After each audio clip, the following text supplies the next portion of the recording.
Howdy, y'all. Welcome to the Medicinal Melange podcast. I am Elizabeth, medical astrologer, clinical herbalist, and holistic behavioral coach for people who are done guessing what happens next and ready to get real about their healing.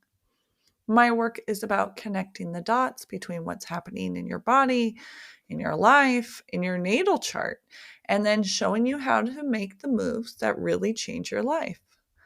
This podcast is where I break down complex astrology into language that actually lands because I'm woo-woo, but not delulu. If you're into clean answers, practical strategy, and being lovingly called out by a Virgo, welcome. This is the Medicinal Melange podcast. Today, we are slowing all the way down because the Cancer type doesn't rush. It's going to feel everything. So if you are the Cancer type, you weren't built for the quick fix or the loud performance.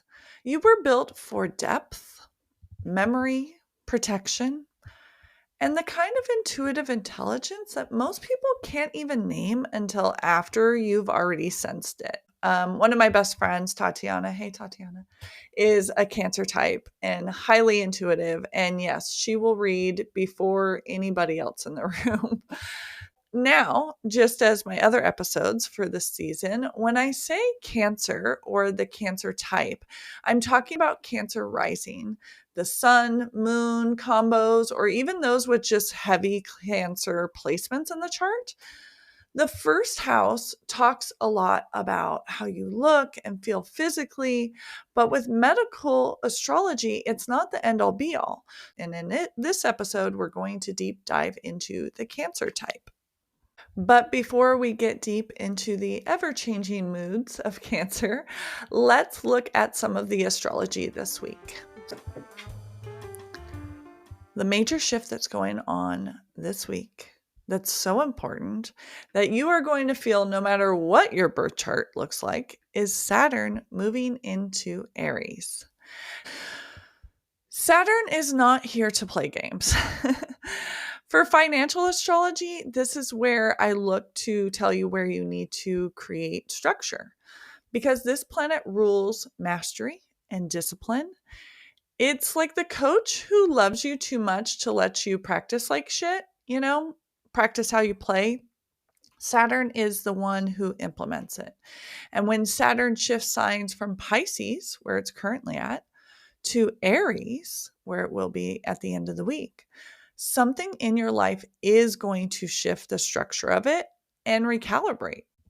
For me, Pisces is in my 7th house. And honestly, I had a lot of hard talks about the structure of my relationships. 7th house in astrology is marriages or long-term partnerships. This is where if you're working with a business partner, you should look because you're basically in a marriage. This is also where I tell you to look and explain this is your ideal client. And I had to get real with some of my clients that I've been working with because I had to let some of them go when I realized they weren't in alignment with the type of client I'm wanting to work with. And now Saturn is moving into Aries, and Aries is just raw, come on, let's just do it, fire that makes them natural leaders. And when I say leaders, I don't mean leaders because they have the best strategy. I say leaders because they're the first out the gate. They're like the infantry. So they're leading the charge. It takes courage. And that courage is a whole ass identity for Aries. So when Saturn, the structure and let's get a plan in place, moves into Aries, it brings this question front of center of, are you truly leading your life or just kind of reacting to things? Because remember, we want to lead with strategy. We don't want to just lead with, let's just do it. That would be more reactive. This is the shift from impulse decisions of Aries to intentional strategy of Saturn. Since we're talking about the Cancer type today, if you are a Cancer rising, this is hitting your 8th house of Aries, the most visible part of your chart. It's also your legacy because despite what capitalism forces down our throat, we are more than just our career. So, with Saturn moving into this house, we gain intuition and naturally structure our thoughts around, is this making my soul sing? Am I doing the work that I came here to do? Or just the work I've been told is like responsible, or this is a good job? Is it lighting my soul on fire? Honestly, if you're a Cancer rising and Aries is in your 10th house, you should be owning your own business. Or at the very least, in charge of your day-to-day work and not being micromanaged. Being micromanaged just gives you the ick. But no matter what you do, you might feel pressure building in your 10th house, like your goals are suddenly under a microscope. And the fact of the matter is they are. Because Saturn in Aries in your 10th house does not want you chasing approval. It wants you to make decisions like someone who believes in their self, believes in that drive.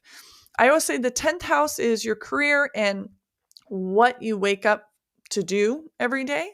But Mars, which rules over Aries, is that fire in your belly. So have this in your head as you're thinking about, like, is this lighting my soul?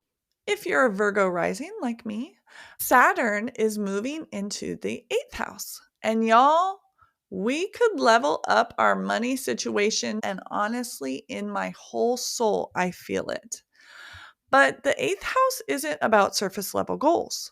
It's about believing in your power. It's setting boundaries even when it's hard. It's the ups and downs of realizing the emotionally sticky ways we share resources and all the ways we unconsciously give our energy away. When Saturn moves into our 8th house, we are not just learning to say no, we're learning to stand in the no and not feel guilty, which I always just thought it was Jewish guilt. But then I learned like it's totally a Virgo thing because Virgo wants to be of service. And so when we have to say no, it's like we're letting people down. There's this internal kind of push sometimes. I mean, look, free will is a thing. And if you've worked through it, or if areas of your chart kind of counter that, you might not feel this way. But for me, learning to stand in the no without guilt, I can't wait. I've really been practicing this the last year or so, and it's been incredible. I'm out here changing my mindset and changing my stars, changing the trajectory of my entire life. I learned to hold on to my energy the same way I hold on to my credit score. Looking at my credit score is like the most fun game that I play because I was with somebody that tanked it over 100 points in one day. And now I operate my life so different. Maybe we'll get into that in another podcast because I got done so dirty. But I'm holding on to my energy with love and careful attention to all the details and allowing no one or no outside bullshit to engage with it foolishly. Some of my relationships, contracts, money entanglements, I expect them to be tested because that's what Scorpio, the natural ruler of the 8th house, does. The energy is naturally, what are we willing to burn to the ground in order to live in alignment with our purpose? And for me, I'm willing to burn everything. I trust my intuition and honestly have had a rough, I don't know, let's say 5 years or so, right?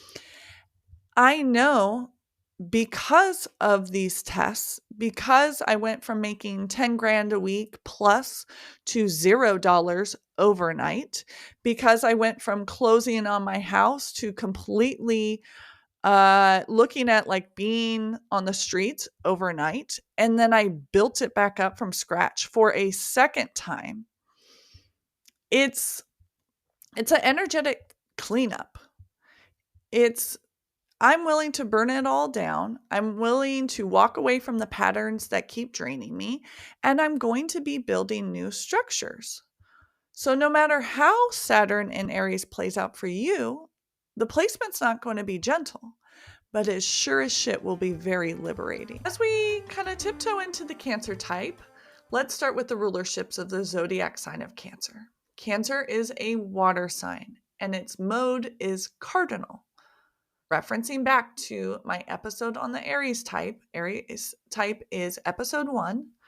Cardinal signs start off the season. Cancer starts off the summer in the northern hemisphere and has rulership over the stomach, breasts, the womb when it's full, fertility, chest, diaphragm, basically everything that holds, protects, and nourishes us, because the energy is going to swirl inward. It's going to come back to us, back to the hearth and the memories and traditions passed down generation after generation. Looks-wise, Cancer types are like Taurus types. They have more than one body type. Some Cancer types have soft, rounded features, full lips, big round eyes, maybe like a softer jawline. Sometimes the jaw even recedes to create that very round face shape, connecting the neck to the jaw, to the cheeks. Everything is very full.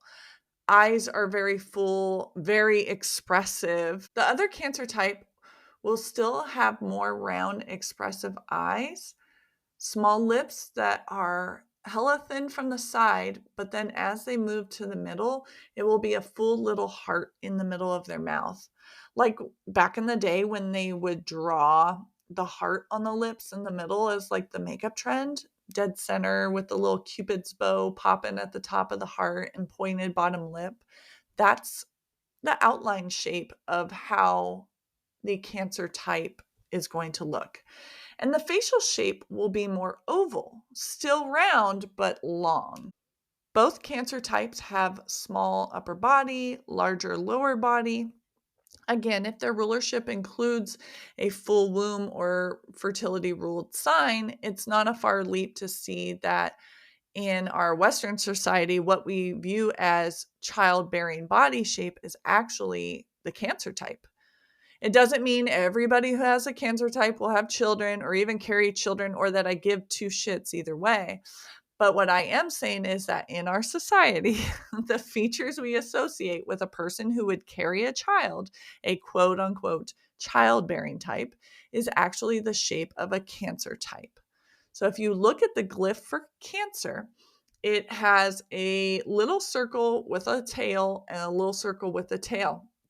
And you can see there's like a rotation of the energy because the circles are kind of facing inward and the tails are almost chasing each other like a whirlpool. And emotionally, it can feel like a whirlpool for a Cancer. Their naturally very sensitive disposition is also responsive. Sometimes I've noticed that as we change the moon signs, their emotions also change. I also noticed that their skin is very wet or moist. Like they're always clammy. Even if it's hot as shit outside or cold, it doesn't matter. They always have like a more moist skin texture. This is because they have a tendency to hold on to energy in the body and in the belly and the solar plexus. And so it creates this energetic rise in temperature. They may look very sweet and approachable, but make no mistake, Cancer rising is a walking fortress. I always like to play around with my Cancer types and praise them for having more boundaries than Pisces, because Pisces can't even spell the word boundaries. When we get to the Pisces type, I will deep dive. Until then, I said what I said. But Cancer has one boundary. And once you're past that one boundary, that hard external crab shell, their animal associated with is a crab, right? Their zodiac sign is the crab. Once you're past that hard shell of the crab, it's a buffet inside. Once people earn the ability to break past that first wall, If they need something, you're going to do it. And with that, let's get to other emotions of Cancer. Food for the Cancer type is emotion. You don't just eat food, you store the stories in food. Comfort food isn't just a preference, it's a way of grounding your nervous system. Eating habits for a Cancer rising or the Cancer type is to reach for warm, nourishing meals. Cancer is in my 11th house, so that is tied to me emotionally giving and giving and giving to friends and to nonprofits that maybe need attention. During lockdown, I knew how to sew and I had a sewing machine. And I think that first month I made almost 800 masks out of old t-shirts or anything I could find. That is how I show up. But for Cancer risings and the Cancer types, we need to show up for ourselves. So we need nourishing meals, stews, soups, root vegetables, maybe a roasted kind of thing. I make this vegan cabbage bechamel dish, I guess is the word I'm looking for, but something like that where it's like we put this in the oven. These things take time. That is a nourishing meal. You also want to think about easy to digest foods because gut sensitivity is real when the emotions are high. We don't want something that is so heavy that, yes, it nourishes, but that just kind of sits there. We need things that we can digest as the Cancer type. Be sure not to skip meals because when you're emotionally activated, you're going to be like, I'm just too upset to eat. But you need the blood sugar stability more than most signs. For the Cancer type, I always recommend magnesium-rich foods like pumpkin seeds. Bananas are a great way to get it naturally. In the past episodes, I've talked about dark leafy greens, seaweed. I'm a Virgo tummy, so seaweed makes me a little gassy, but if you're into it, that's cool. Cancer rules fluids, so your body needs deep hydration that actually reaches cells. So increasing your minerals and trace elements is really important. Also, while you're eating the food, it's important that you set the scene. A calm environment while eating definitely helps the Cancer type absorb the nourishment within the meal and not just consume it. The Cancer type's nervous system doesn't respond well to force, it responds to feeling safe. So, herbs needed for the Cancer type would be calming herbs, toning herbs. These herbs can look like chamomile, which is a very classic, easy to access nervous system soother. It's also anti-inflammatory. If we think of the Cancer type like a vessel, we pour water in it, it doesn't really get out. The same goes for inflammation. Just maybe you have an injury, like that inflammation is going to be stored. So chamomile is a great way to get inflammation out. If you're working with a baby that's a Cancer type, maybe they're experiencing colic-like symptoms, chamomile is a phenomenal herb to either have them ingest or even bathe them in so they soak it up through their skin if they're younger than, a human that can ingest herbs during that time. Lemon balm is also a very gentle support for anxiety and sleep and mood. It is great for Cancer, not so great if you have a lot of Taurus placements as well, because remember, it can mess with your thyroid. If you don't have any clue what I'm talking about, please go back and listen to the Taurus types episode. I believe it's episode 4. I reach for milky oats when working with the Cancer type.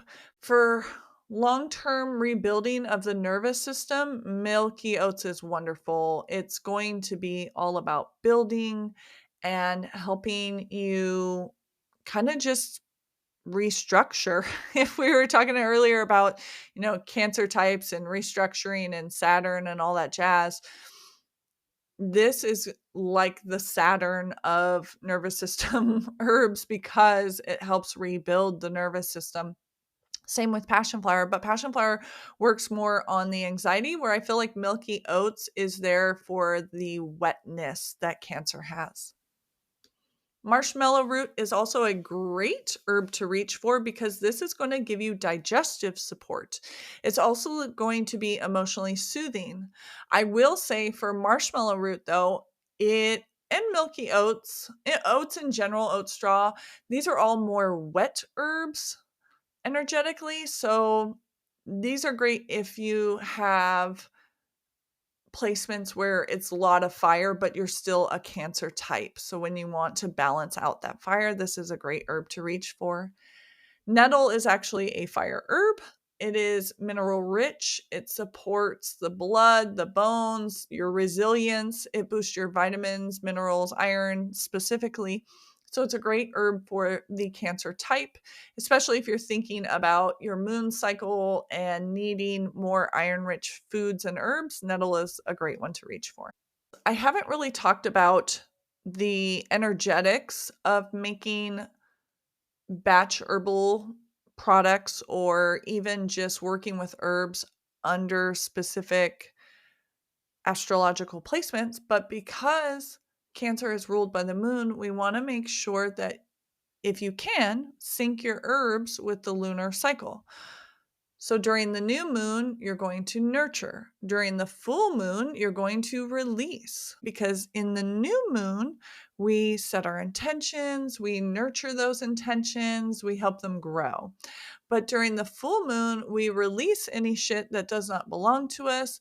Sometimes we make goals in the new moon and then we get to the full moon and we're like, I don't even like this. Why did I set this goal? Then we learn to release things. Your body feels moon phases, so let your healing match the tides as it goes through. For the best workouts or movements for the Cancer type, we want to have movements that honor cyclical workouts, not just consistent ones. You're not in the gym or, whatever your workout space is to train like a machine. That's Aries. You are here to move like the ocean. So best movement styles for the Cancer type would be walking, maybe some gentle strength training on high energy days. If you have low energy days, I always tell Cancer placements to cry. Cancer is really good at crying. If you are a Cancer type, crying actually boosts your vitality. Other things that you can do on low energy days are stretching, slow yoga, maybe a slow Pilates. I always see on TikTok there's the Pilates at home. So I don't necessarily think they would go slow enough in a Pilates class, but it would definitely be intentional. But Pilates at home during PMS or those kind of low tide, low energy moments, this would be great. Swimming or water-based workouts to move grief and emotion through the body and out into the water would be lovely. I'm not suggesting you pee in a pool. I don't mean literally. Just being in the water and releasing, saying to yourself, like, I'm releasing this emotion and letting it go into the water is really a beautiful, sacred self-care ritual that anybody can do, but it's especially great for Cancer types. Dance, especially intuitive dance, when we're thinking about movement, we don't want workouts that feel like punishment. They should feel like a self-care, sacred space, prayer, whatever, back into your body. Above all else, remember that the Cancer type thrives when movement becomes this sense of emotional hygiene.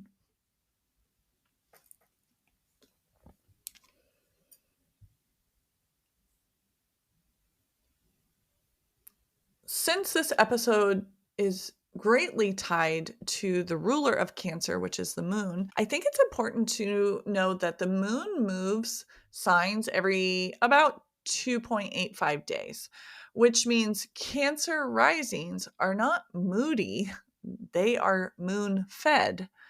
The emotional landscape is very much in a constant evolution. It's always changing. It's always sacred. It's always very lush and rich. When the moon is nourished, the Cancer type feels radiant.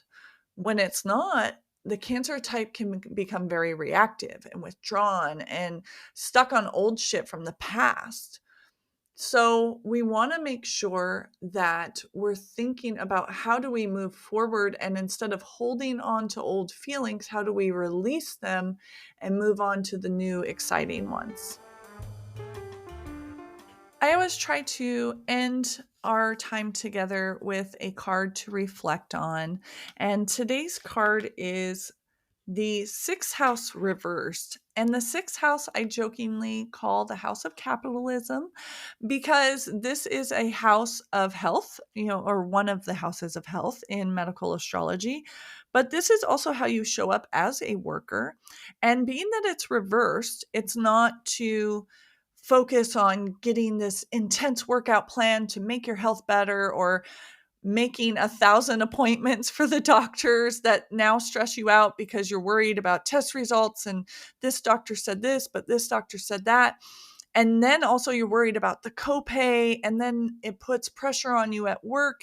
That's too much. And so when it came up reverse, it's reminding us that we have these sacred cycles in life that will come with us either way. If you've ever had one of my in-person astrology and mediumship readings, or maybe you grabbed a virtual one, I call them a little bit of everything astrology readings. You know that I look at the life cycles that you're in, because it's always in a cycle. And no matter where you are on that cycle, it is important. It's important to honor all the cycles that we're in. And so, if you think about, instead of, what if all of these things that I need, I need to align my health and my money and my work and all of these things. What if your body's changing needs weren't a problem to fix? What if this was a rhythm to honor? That's a very Cancer like thought of just honoring the cycles, the rhythm, the strength. So that's it for your Cancer rising outlook and best workout routines and herbs. Definitely tag me in your rituals if it's an herbal bath or journaling with the moon, maybe just walking in your neighborhood to feel safe in your skin and your body. Remember that if you are a Cancer type, it's not that you're just always so sensitive or too sensitive, as some people will say. You are receptive. I hope you enjoyed this episode. As always, you can book a one-on-one medical astrology with me at themedicinalmelange.com. Or if you're interested in aligning your entire life with your birth chart, you can go to themedicinalmelange.com and check out the Sun membership, where I work one-on-one with you and I teach you how to live in alignment with your birth chart and to create the abundance you've been seeking in love, in your prosperity, in your relationships, within yourself. All right, y'all. See you next time.